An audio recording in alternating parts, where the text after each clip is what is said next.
gambling and drug use, and before you know it, you get yourself in a big hole that you can't get out of. And that's, I don't know every single person's case around, how they got into addiction, but I'd bloody be sure that there's something else going on in their life that's causing them to make these decisions. And it's really about trying to unpack that and trying to find out what it is, rather than judging them and saying that they'll never not be able to live without drugs or anything like.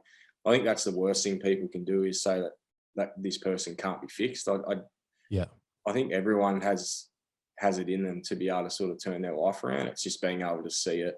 And sometimes that's the hardest thing when you are caught in addictions, being able to see that light at the end of the tunnel, because it's, you do think you're doomed. You do think you've got this disease forever. And it's definitely not the case.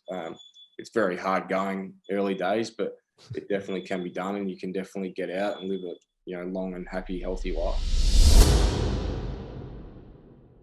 Boom. Welcome everybody to another episode of Real Drug Talk. On this show, we talk about all things alcohol and drugs, addiction and addiction recovery.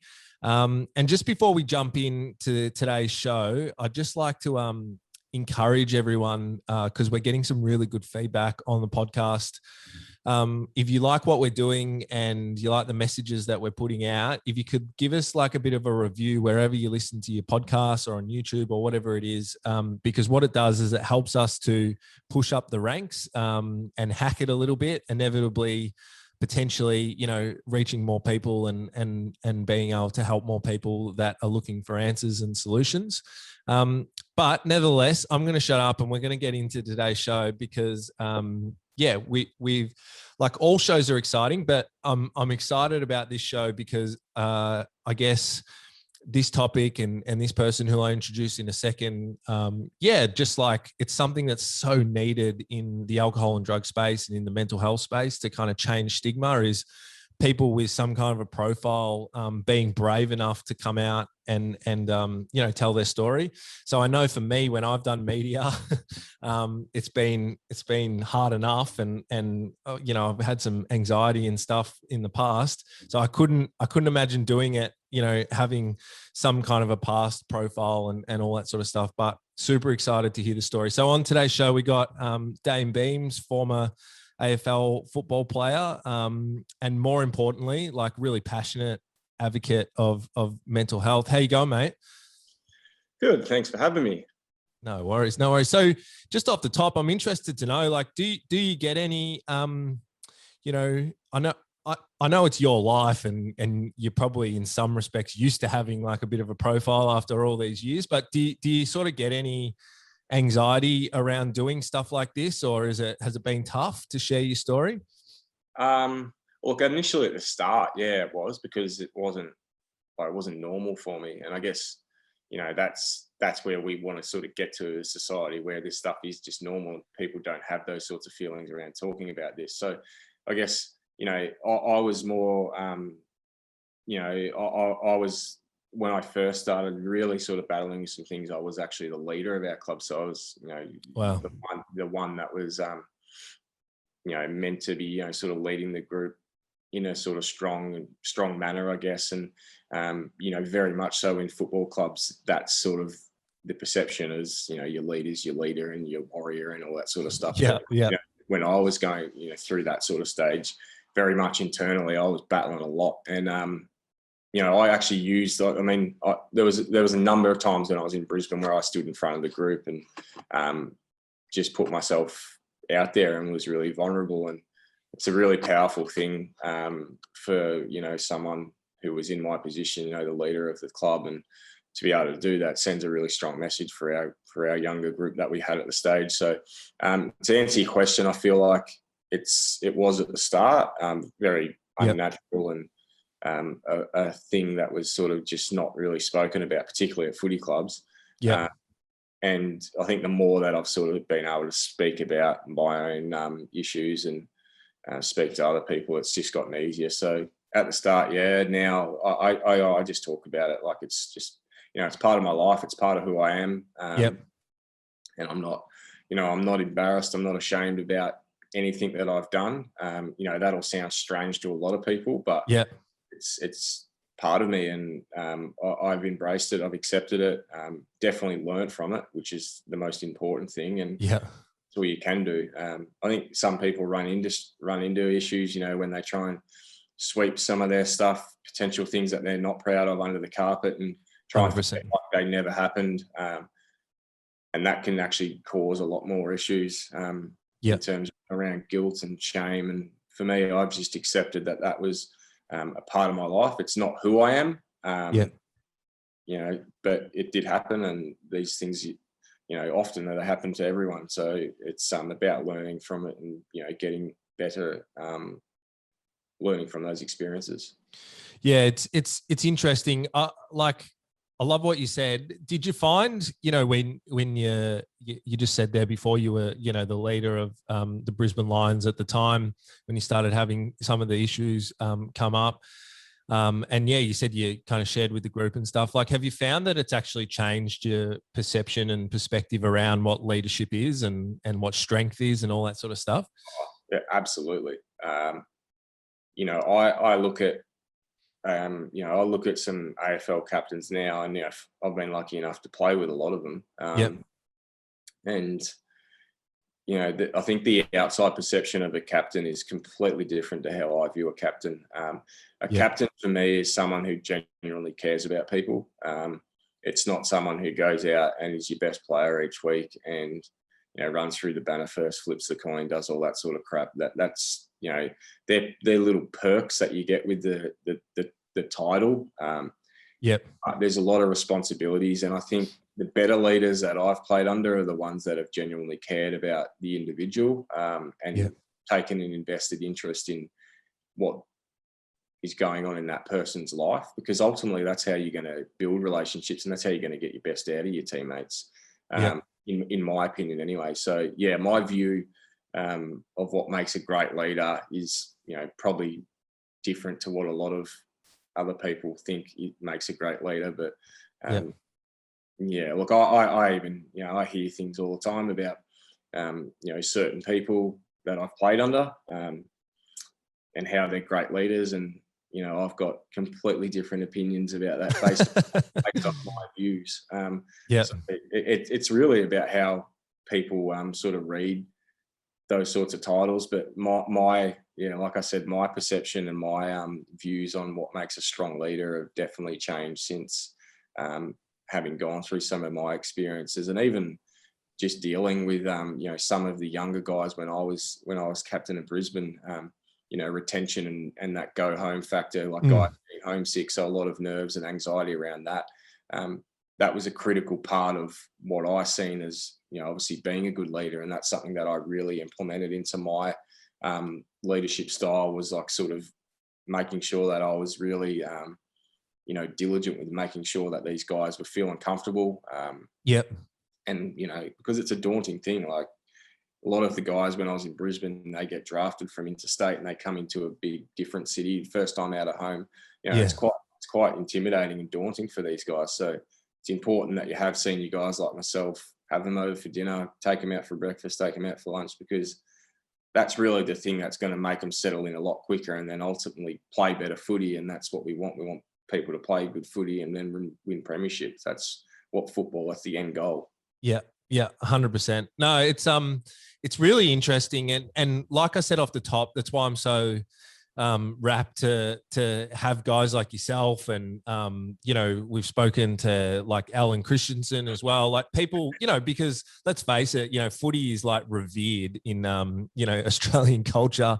And I think, to see, some of these more challenging things to be spoken about more in a more normal fashion and for people to change their perceptions, it's going to take, brave people like yourself, like talking about this stuff and changing the way that people think about it. It's super interesting. So I want to circle back to some of the footy stuff if we can, because obviously people are always interested in that. And I selfishly am as well. But I just want to because I've seen you come out and do some amazing stuff around the mental health and they're linked, of course. But it was amazing when I went to the Rethink Addiction event the other night, about 3 weeks ago now, a couple of weeks ago, to kind of hear you talking about that side of things. Like, do you mind just sort of giving us the 3-minute snapshot of your mental health, drug and alcohol story? Yeah. So, I mean, for me, my career spanned over 12 years. So I've, spent a long time, like the average AFL career is 4 years. So, Yeah.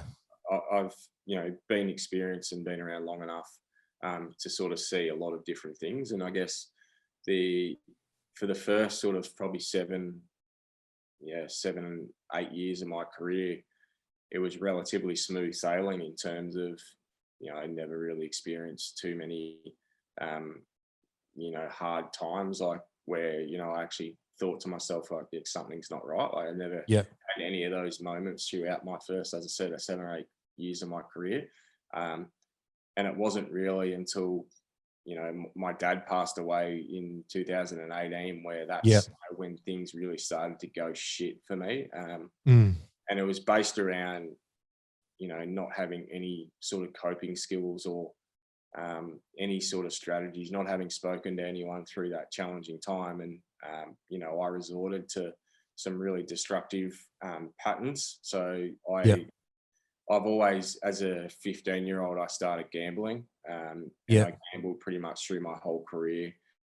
I was someone that didn't really have too many hobbies outside of football. So that was always sort of like my release. And I never actually thought too much about, the fact that this could be a potential problem for me until I started using it more and more as an escape mechanism and trying to really distract myself from what was going on in my life, which is a lot of grief around, the most important person outside of, my kids and my wife in my life had just passed away. He was my best friend and we did a lot of stuff together. And that was such a big, whilst he was sick, it was, very much hands on deck, trying to make sure that his life was quality as much as we could anyway. And he lived with me for the last few months of his life. And so you're very much just on your toes, getting through, looking after him.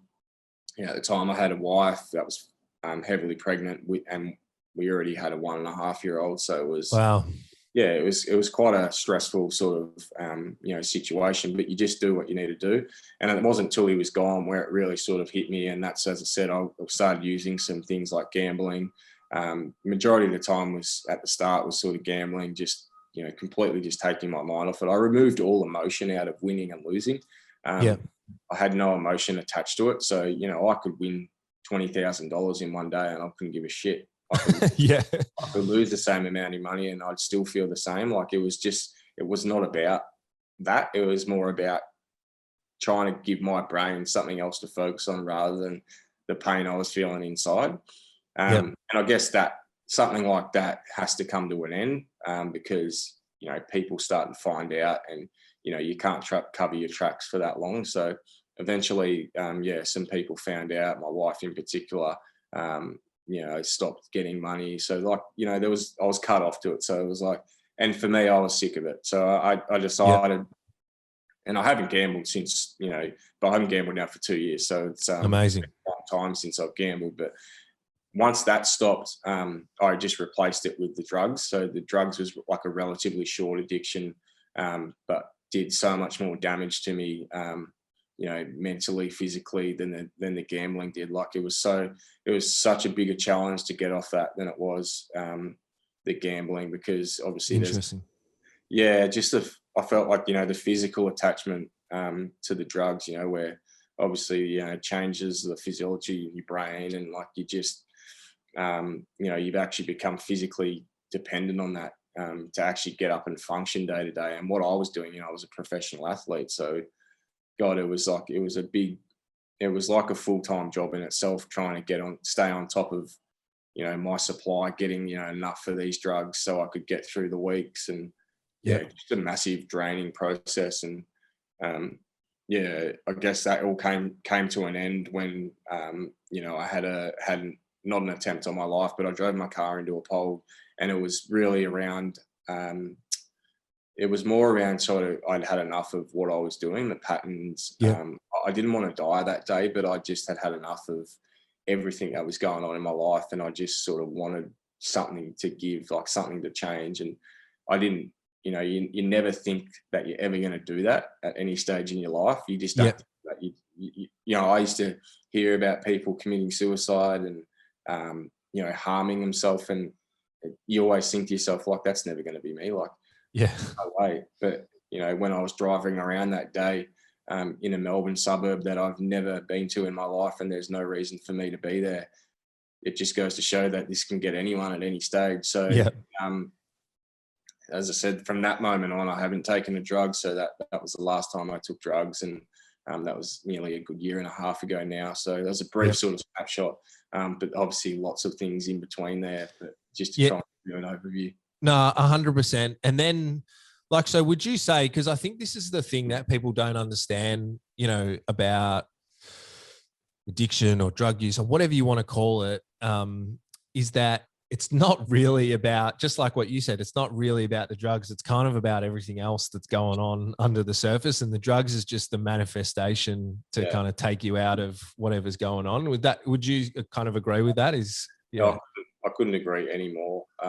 Look, I'm not, I'm not sitting here saying before I was, a recovering drug addict that I never had judgments of people that were addicts. Like, of course I used to think, you drive, down streets of, some of the streets in Melbourne, and you'd see junkies, and you'd use that sort of language. And it's like now, I want to get out of my car and help these people, because there's other things going on in their life. Like, and this is the thing, I don't feel like anyone wakes up in the morning, rolls out of bed and goes, I want to be addicted today. Like, it just happens.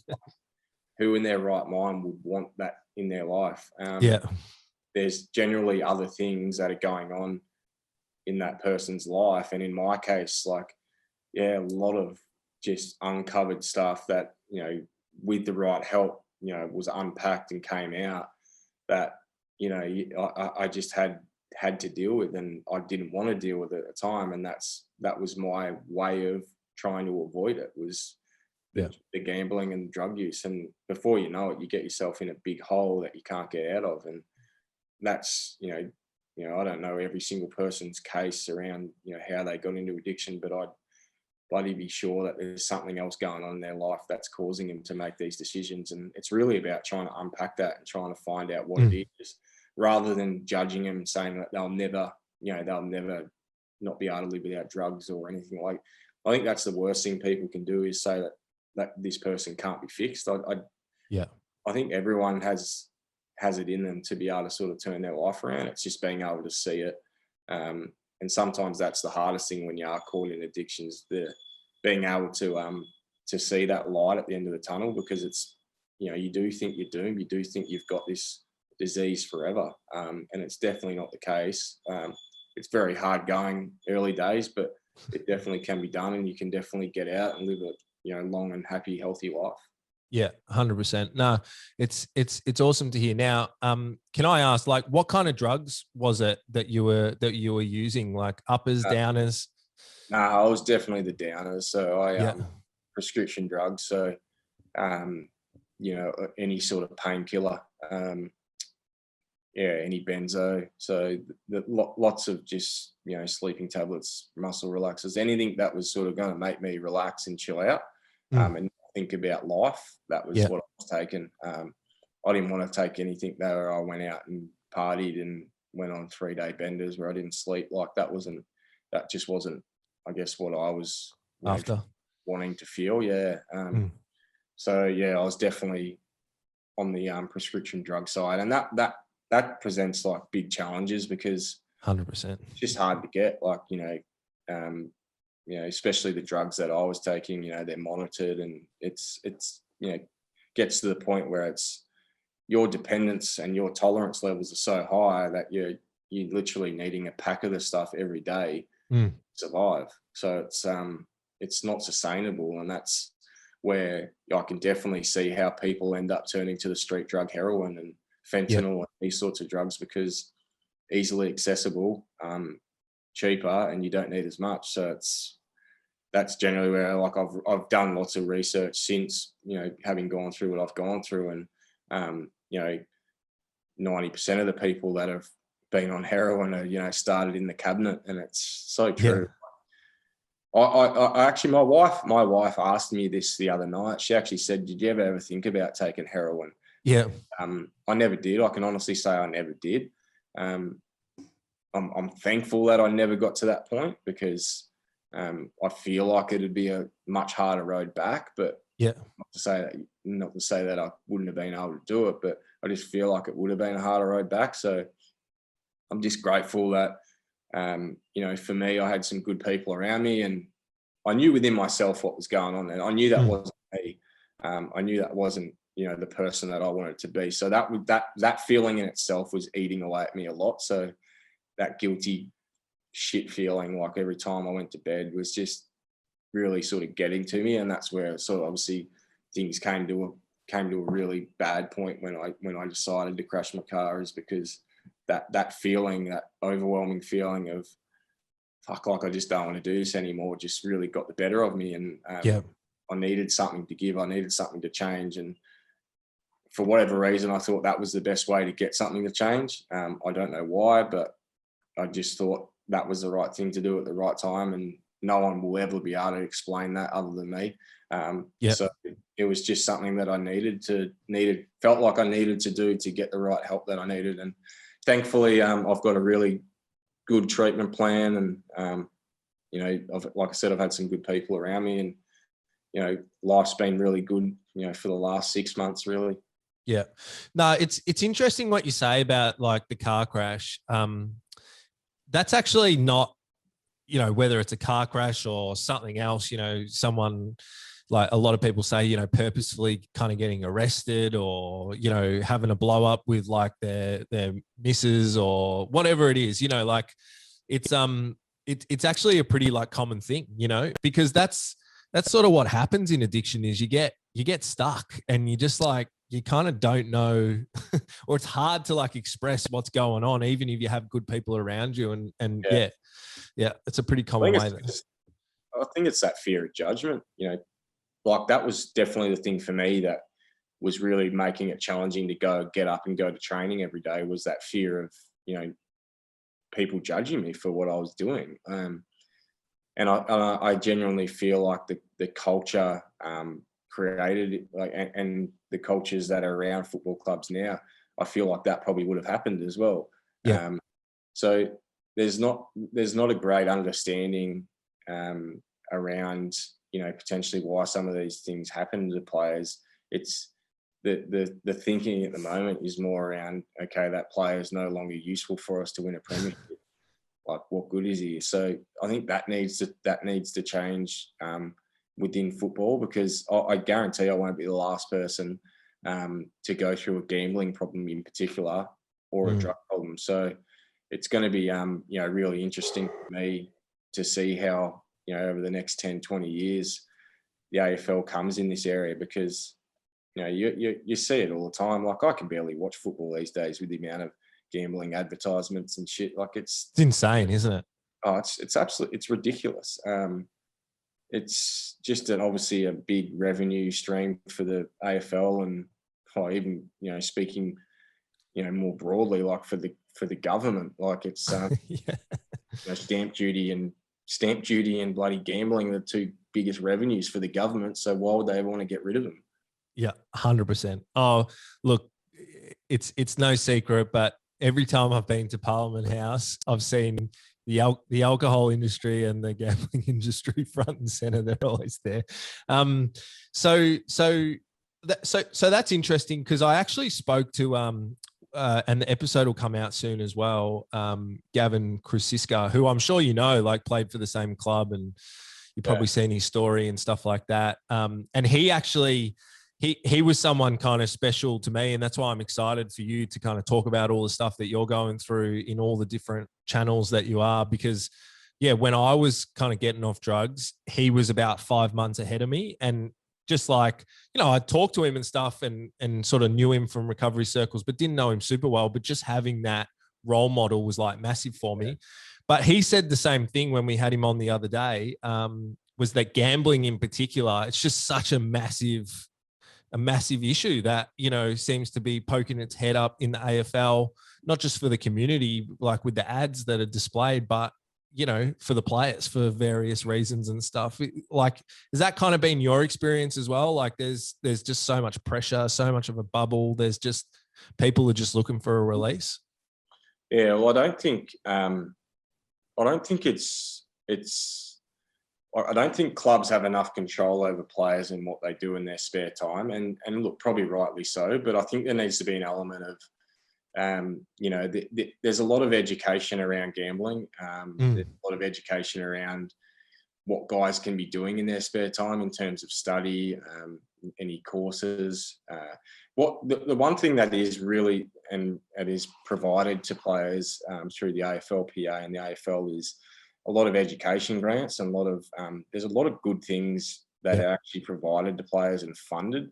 But I feel like the demands of football don't really allow for that to happen, because what happens, guys get one day off a week. They don't necessarily want to be going and putting in their head in the books for 8 hours because it's, mentally draining. So I think there needs to be a balance between guys' training loads and then also making sure that they're actually doing something in their spare time. Because in season, speaking from experience, in season you get a lot of spare time. You get a lot of sort of 3/4, half day training days, like a lot of time. And generally, like, your half days are in the morning. So by 12 o'clock, 1 o'clock's when the races and stuff are starting.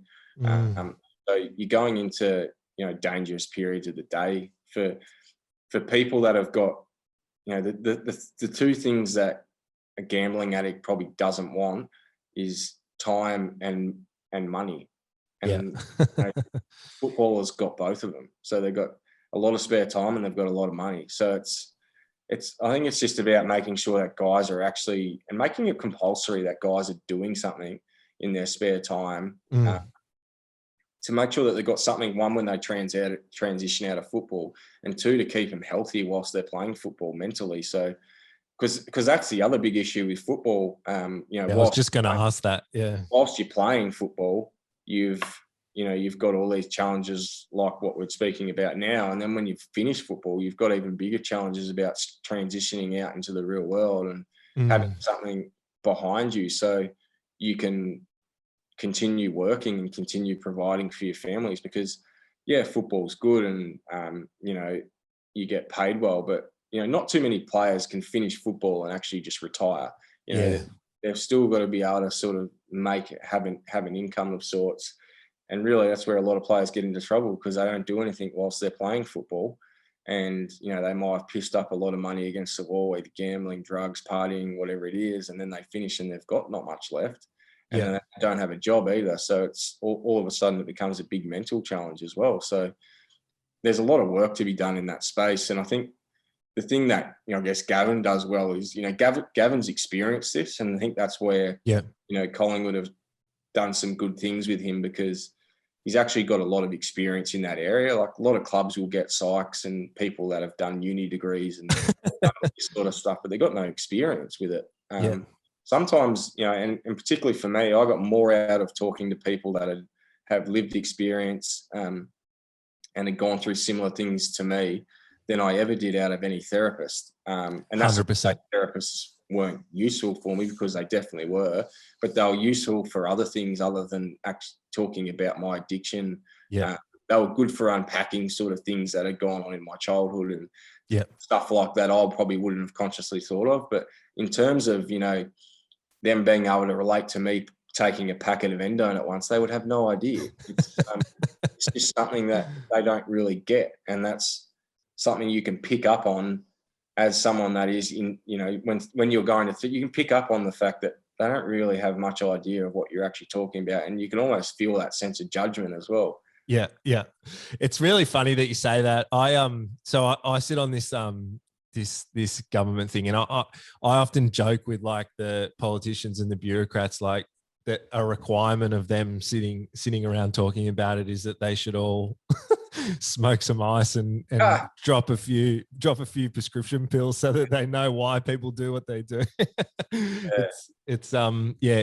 And I really love that you say that, because I'm exactly the same. And something that I'm really passionate about, and that so many people say, is just the lived experience thing is the biggest factor. If it doesn't completely help, it definitely opens up the door for someone to trust and get some hope and belief that they can do it too. Yeah.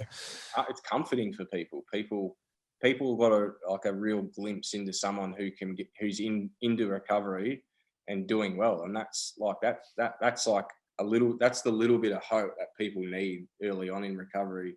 That can be the biggest difference in, someone going north to someone going south. Like it's it can be a very big, powerful thing.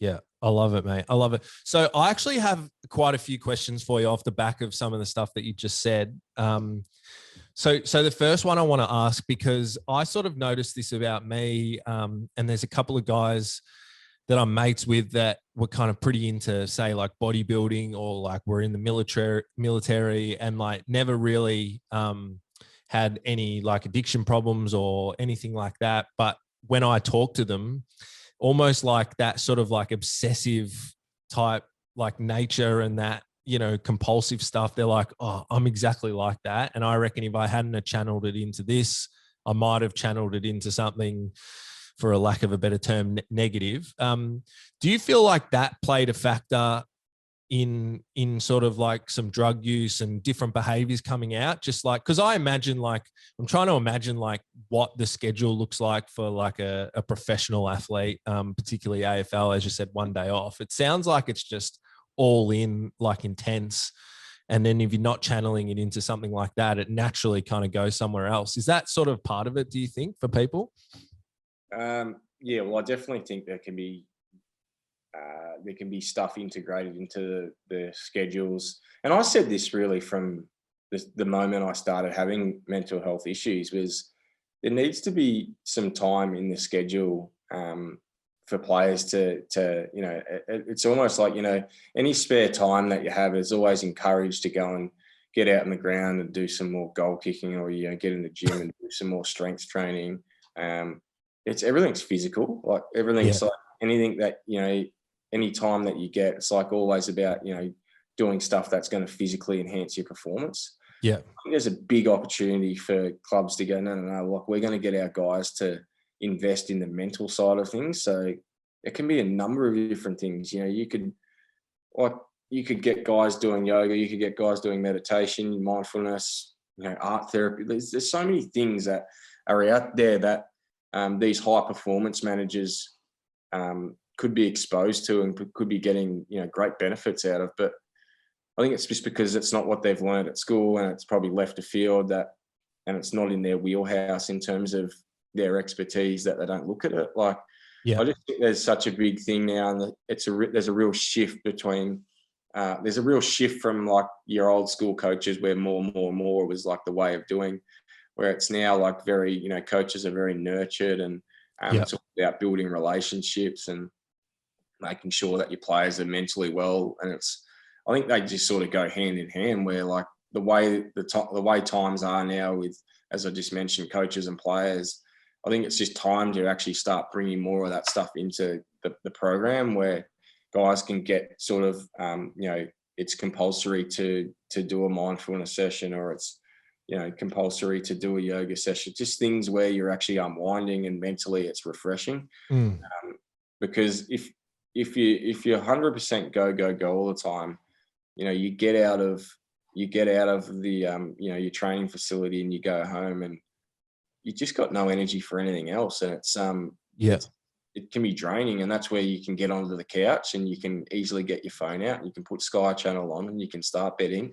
Before you know it, you're blowing thousands of dollars, and you're also creating a bad habit. So it's I think there's a lot of work that needs to be done in terms of, like I mentioned earlier, what guys are actually doing with their time, because it's just, the pay that players are getting paid now is only getting more and more and more for COVID anyway. But it's and the time that players are getting, they're only getting more time off because, you know, it's always about like being efficient now and like doing stuff efficiently. So that's obviously going into more guys getting more time and Yeah. and then obviously you marry that up with the amount of advertising that's always constantly in your face. And as a player, you get people wanting to blow wind up your ass and inviting you to all these events and wanting to give you all these free bets in your account. Like, God, I got it off that many parasites, you know, trying to get money out of me. And all they wanted was one thing, and that was my money. I haven't spoken to one of those people since that I stopped gambling. How And interesting. it's like, fuck, you just shit people, to be honest. Like, Yeah. I can't say it any other way. Yeah. Yeah. Nah, I could only imagine. And that's the other thing I wanted to ask you about, like in terms of mental health and stuff. Like what part, because that's, look, I'll just be honest. I'm a lover of footy. Like, you know, just as a fan, watch it all day, every day. And then the thing that I find absolutely ridiculous is like all the shows that go along with it and like the media and stuff. Like, how much of a effect does that have on people's like mental health, you know? And did you find, I don't know, that there probably was, like, just whether it's about your performance, that the part where I find that kind of steps over the line is that when, yeah, these kind of podge footy journalists are starting to write about like people's personal life and stuff like that. Like, you know, like, was there ever cases that had an impact on your mental health, or mates and stuff that you played the game with that really impacts them? I think early, yeah, like definitely early on, like particularly around performance, like when you're, you know, when you're sort of not that established and, you know, anything written about your performance, you sort of get defensive about, and it's like, yeah, you can sort of hold it over journalists for that sort of stuff. And Yeah. yeah, I think there is like a bit in it when it comes to particularly young guys reading up this sort of stuff. I think a combination of me getting older and then obviously having done a fair bit of work on myself and being really just comfortable with who I am and not giving a shit what anyone else thinks, Yeah. had a big part to play in the fact that I honestly couldn't give a shit what the media do these days. Like, Yeah. as far as I'm concerned, they're only after one thing, and that's to sell papers. That's to, you know, their grand final is breaking a news story. Like, pathetic's that. Yeah.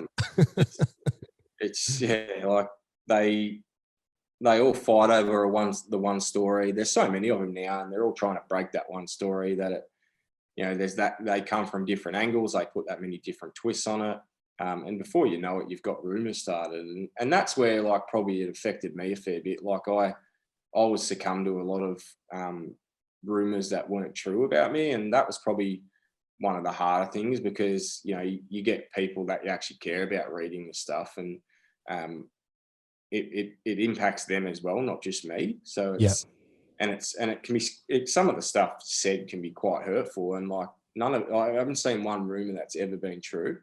And the thing with the media is there's no accountability for the media. Like, they can do what they want and get away with it. And, you know, I've seen some journalists, and there's still journalists in footy that are just, they're pretty average people, to say the least. And, you know, I've seen some of these journalists literally at nightclubs, waiting at nightclubs for players to do something wrong. And it's just like, you're wanting to report all the bad things. You know, there's lots of guys out there doing really good things. You know, look, for instance, you know, I was only in the paper a couple of days ago for having an argument with it wasn't even an argument. It was something to do with my wife's 30th birthday, and I was right. And yeah, this lady that I had the venue booked with decided to cancel on me, and she was really rude about it. And I just, you know, let her know, I expressed that I wasn't happy about it being rude to me, because that caused me a lot of stress and anxiety around actually trying to find another venue at such short notice for my wife's 30th. Like, it's an important birthday, and I wanted to make it, you know, really nice for her. because I've put her through a lot as well over the last few years. So like I wanted to do something nice for her, and that sort of triggered me off. And then all of a sudden she's ringing up the radio.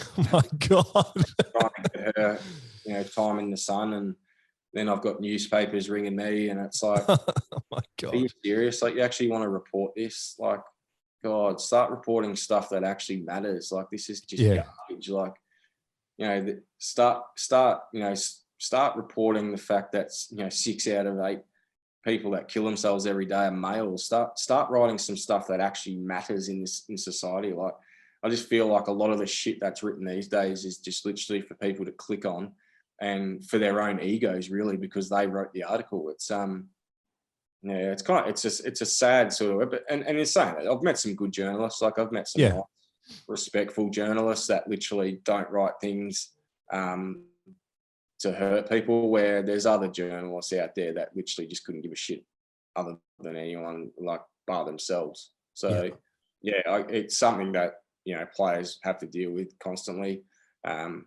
And the common theme that's thrown out there is, well, it's part of your job and you get paid well enough.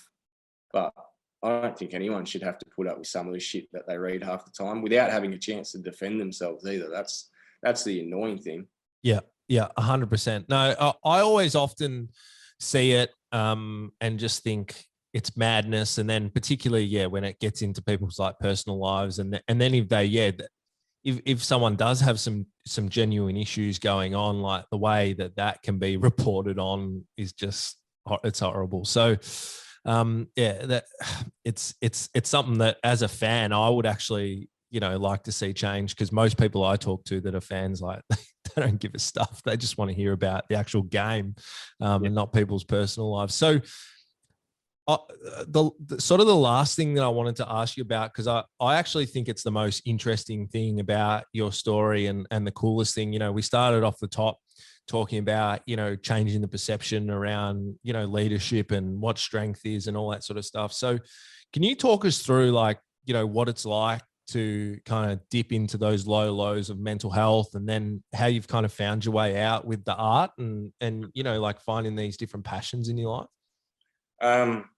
Well, I guess it's like, the old tale, out of every negative, you can always find something positive. And I guess for me, my first stay in rehab was in Sydney, and that's where I first was introduced to some, just some left of field sort of alternative forms of therapy. And yoga was sort of one of them, and I actually really enjoyed doing yoga.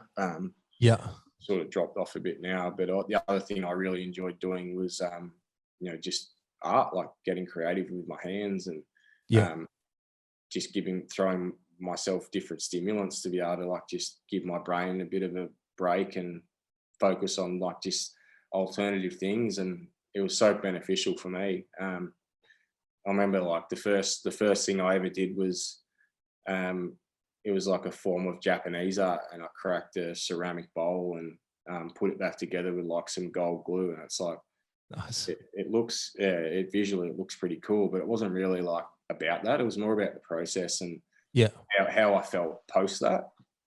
And I remember, and you might know this yourself, but when you're in rehab, everything's pretty structured, like dinners at certain times. And it's sort of like that, probably like that, that way to try and get some structure back into people's lives. Because when you're feeling like shit, that's sort of one thing that goes out of the window. Any sort of structure and normality it just becomes chaos. Your life's chaos. And for me, I remember when I first spent some time in the art room, it was like 10 to 6, and then we had dinner at 7, and that hour and 10 minutes just flew by. And that was like such a breakthrough moment for me, because usually, like, I don't usually in that time I'll either be doing something destructive or making myself just feel even shitter and shitter. And to actually do something that was constructive and, like, just refreshing, like different, just left me feeling like really good. And me being me, obviously, like, once I pick something up and enjoy doing it, I go 110 miles at it, and I just, like, attack it with everything I got. So literally spent every single day in the art room from that point on. And it was more like the environment, like, really relaxed environment, like full of color, like music.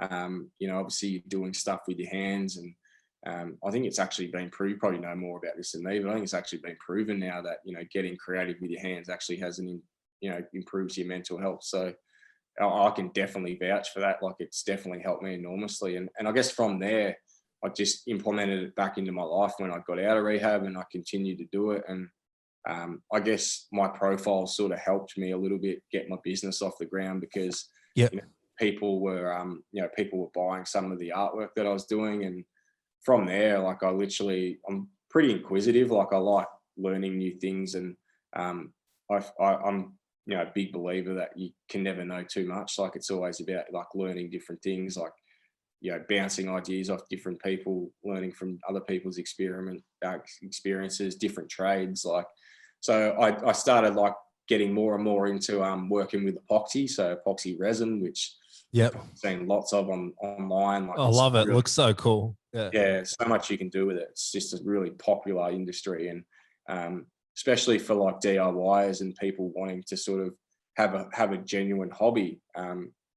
So I deal with, you know, these sort of people every single day, like people just wanting to try something different. And often I get people in here all the time that have gone through similar things to me, and they come in here literally because they feel like they can relate to me. And yeah, I get to meet new people and talk about, you know, my experiences, what worked for me, what helped me. And you know, I also run workshops now, and like I get more and more people now coming to these, like, because they've sort of turned into like a two-part workshop. Like, the first sort of hour is I'm quite open about how this form of therapy has actually helped me.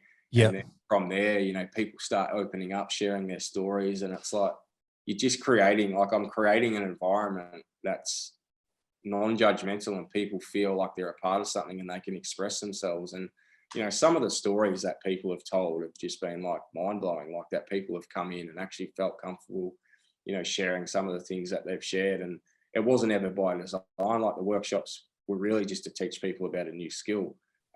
yeah. And it just turned into this, like, it's almost like group therapy for like the first hour. It's it's bloody cool. And like, for me, it's like I really like sharing my story with other people, because I feel like the more times I share it, the more times people think it's okay to share these things. And it just opens up people's eyes to, I guess, two things, like that mental health's real, and like, and it can affect anyone. And it actually also gets people to see the real side of me.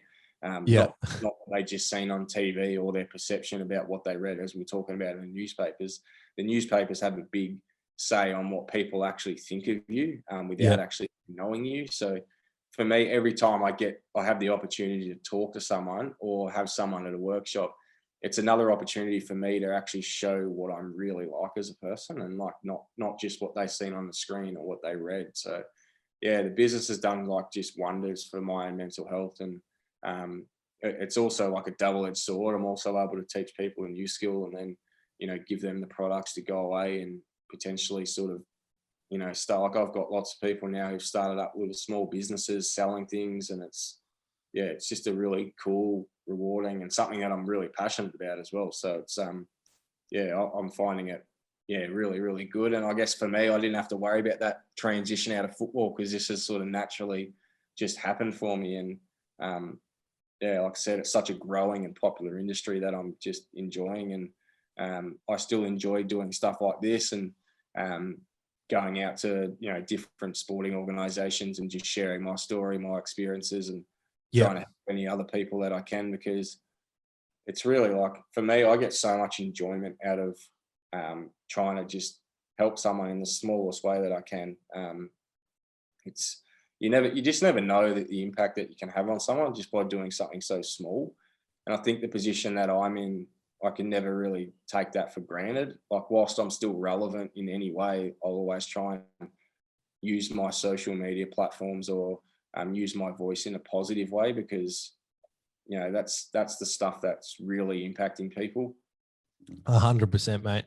The thing that I find like super cool about it is, and you're probably aware of this yourself, but just even like and this is a compliment. your external like look, you kind of personify like an alpha male, I guess, like, you know, like fit, not just a footy player, like absolute superstar, like at the pinnacle, you tattooed everywhere, you know, all that sort of stuff. And then for you to kind of come at it from that different angle where, you know, you're talking about mental health and you're showing people art. I think it's just that real like polarizing factor that, yeah, like you said, it just lets people know that, you know, like it's okay to be them and show the different sides of themselves. It's really cool, man. It's really cool. I actually thought that to myself last night, to be honest. I was like looking in the mirror and I'm like, fuck, I've got a lot of tattoos and like, that actually probably look scary to a lot of people, but I'm like the complete opposite. Like I said before, like I have people in here all the time, like just randoms, and people often say to me, "Oh, you're completely different to what I thought you were going to be." And it's like, what do you think I was going to be? It's like people like often, you know, you make judgments every day. You make judgments about everything, and I think that's, you know, a harmless one. Like people just sort of saying, "Oh, you know, I thought you were going to be different."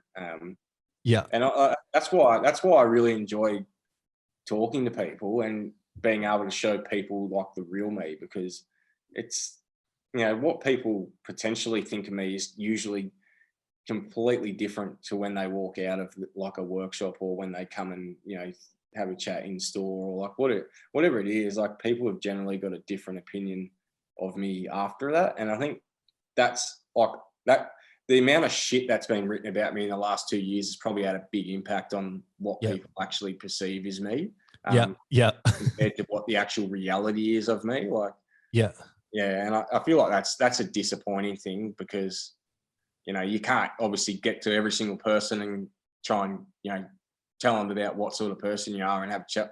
Like there will always be people out there that aren't going to like you, but like I went back to at the very start, I'm really comfortable with who I am, and like I understand who I am now, and that's taken me like a long time. Like there's things that now I don't care about that I used to just stay up at night about. Like, so it has taken a long time, but being comfortable with yourself is super important. And that's really like, I think that's really where a lot of internal happiness comes from, is just being actually genuinely comfortable with who you are. Yeah, 100%. Nah, it's super interesting. And the other thing about it is that I'm really excited about to, you know, see people like yourself coming into the space, drugs and alcohol, mental health, whatever it is. Like, you know, I always have this saying, you know, like, and a lot of people say it as well, like if you've got problems, your hairdresser or your personal trainer probably helps you more than like your counselor, you know what I mean? Because you're just in that comfortable environment. And I think that's what we're starting to learn as a society with the things like you're doing, is that it has much more impact when you got people doing an activity where they can drop in, be comfortable, and they're not just like sitting in a chair in a white room talking about, you know, stuff that they don't really want to talk about.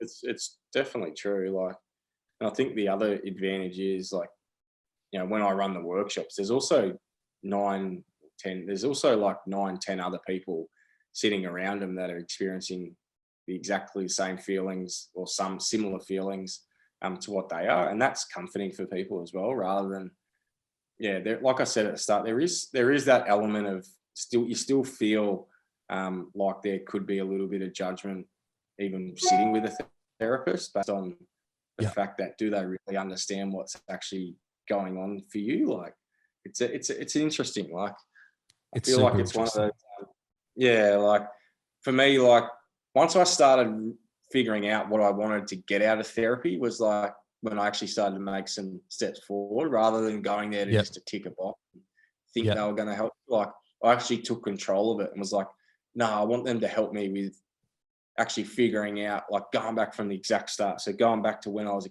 kid and like asking me questions about stuff that I may not even like that. I remember questions they would ask me and I didn't even remember, like, but as soon as they asked me, I was like, oh, holy shit. Like, yeah, I remember that. Like, or things would come up that you just wouldn't have even thought of unless they prompted you to talk about it. 100%. So I think that was like super beneficial, like being able to just figure out like what I wanted to get out of therapy, rather than going in there and just talking. Like, it became constructive and like actually useful. Yeah. Mate, 100%. Look, there's so much more that I would love to ask you about. I'll have to do a part two. We'll have to do part two. So health of mind art is your business. Are you out in Bayswater? Is that where where you're located in Melbourne? That is, for everyone listening. Yeah, so I'm in Bayswater here, but yeah, I've got like I've already ventured into Tasmania and done a few different workshops there, and nice.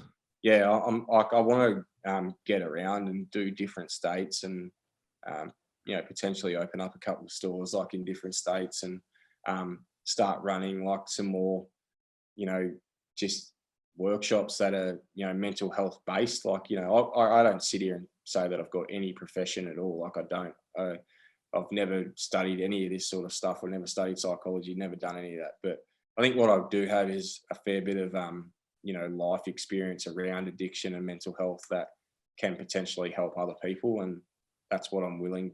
I'm someone that's just willing to share everything. Like I don't have anything that I hide. It's the one rule that I live by now is I just don't tell any lies. So someone asks something within reason, I just answer it as truthfully as I can, and it's I think it's refreshing for people as well, just to hear different shit rather than the same old bullshit that generally athletes just trot out all the time. So it's it can be something that I think people actually relate to, and that, like I said, like we've been talking about, being able to relate to people is just such a huge thing, I think. Mate, 100%. I got to say, like for me, even as like, sounds stupid to say, but even like, I've been kind of in recovery, if you call it that, for quite a while now, but it's still like inspiring for me to see. And it's super cool to just see these more prominent people in society kind of being open about it. Not because anyone's more special than anyone, but it's just the fact of the matter is that like you said, you do have a platform, and when you can use it for good, it's I reckon it's going to be pretty special to see all the stuff that you're going to be able to do with it. It's really, really cool. So where can people find you if they want to get involved, they like what you're putting down, all that sort of stuff? There's all there's options that we've got the website, and I'm always very active on social media. So like I respond to pretty much everyone that I may miss some people here and there, because I do get a fair few people like wanting to sort of ask me questions, particularly on my private account. But there's a business account, there's the website www.healthofmindart.com, and you can book workshops, you can do whatever you like. But I think the thing for me, like the thing that I get the most enjoyment out of is, for instance, I had a guy, and I get these sorts of things all the time, and it's actually like, it's so rewarding. But I've got a customer who was similar, had a gambling problem, and he's been off the punt now for a while, and not as long as I have, but he's been off it for a while, and he, similar things, you as addictions, you burn some bridges and you lose family members, and people go off you, and it's just amazing to see, this guy now coming in here. He's actually got some savings, he's got some money, he's building more, like he's building relationships with his, he's actually he's doing all this stuff with his son, and it's just really cool to hear that, like that, he's being able to build his life back up pretty much the same way I have. And it's like, I've been able to sort of share and rub off some of that onto him. And like that, honestly, like it makes me feel so good. Like it's more rewarding than anything that I did on a footy field. Like I get more enjoyment out of like hearing stories like that than I ever did kicking a goal from 50 on the run and hearing the crowd roar, because that's cool and that's good, but it's not real, and it's just sort of, it's entertainment. Like, whereas this is like real life shit. Like this is going on for people every single day. And it's like, fuck, like you just don't know the impact that you can have on people. And like, even, you don't even have to have any profile at all. Some of the people that helped me the most were people that I met in rehab with, just never met before in my life. And I still talk to these people now, because it's like, you almost feel a little bit attached to these people, because like it's almost like you've been through a journey with them, and it's like you build like a bit of rapport, and you just build connection. And like that's what like I'm all about now, is like that connection and being able to connect with other people. And it's just such a cool feeling, because for a good part of 3 to 4 years, like I was a self-absorbed liar, just a shit person, like and it sucks, like, because you're not that person, and it's it's just got a massive grip on you. So now when you feel like these genuine emotions of happiness and stuff, I think they mean a lot more to you, and you actually cherish it. Like it's it's sort of like a heart. You probably know what I'm talking about. It's just 100% to explain. Like even like being around my kids now, like my kids were young, like really young when I was going through some of my heavy addiction stuff. But now just being able to like actually go home and feel like I don't have to worry about going or sneaking off to the toilet and taking a few pills or trying to think about where I was going to get my next script. Like I just get home and I've got all the time in the world for them. Like I don't have any of that bullshit. Like it's just a good feeling to be clean. Like, and I think anyone listening now that's struggling with that sort of stuff, there's always hope, and there's always someone that'll listen to you. And hopefully for, as I said, anyone that is listening that is struggling, you can get the right help, because it's possible. It's definitely possible. Mate, brilliant. Oh, it's just, it's so cool to hear all those. Yeah, they're really little nuggets of gold everywhere. So for everyone listening, please take that message to heart. If you've just been flip-flopping, undecided, sitting on the fence, just reach out and message Dane. Hopefully he get a million messages or message someone else. But yeah, I'll get back to you. That's right. A couple of days, but I'll get back to you. Love it, mate. Love it. So we'll make sure we put all your stuff in the show notes. But again, mate, thanks for coming on, and I'll hold you to that. We'll get you on for part 2 soon. Thanks, dude. Yeah, that'd be cool. See you, mate. Peace, everybody. Hey, YouTube watcher. Thanks for watching this video, and I hope you enjoyed it. And I hope you and your family are doing well in these extraordinary times. I also want to ask you, can you please subscribe and hit the bell notification? We're really launching into our YouTube channel this year and want to build our audience so that we can progress through the ranks and basically get the message of recovery and hope and change and all that good stuff out there to as many people as we can. So we would love it if you would consider it and subscribe and help us out. Also, for anyone seeking help and information and resources, we've put together a 100% free online course that you can access, link in the description. So if you are looking for help, hope that is something that can help you out as well. Until next time, see you in the next video. Peace.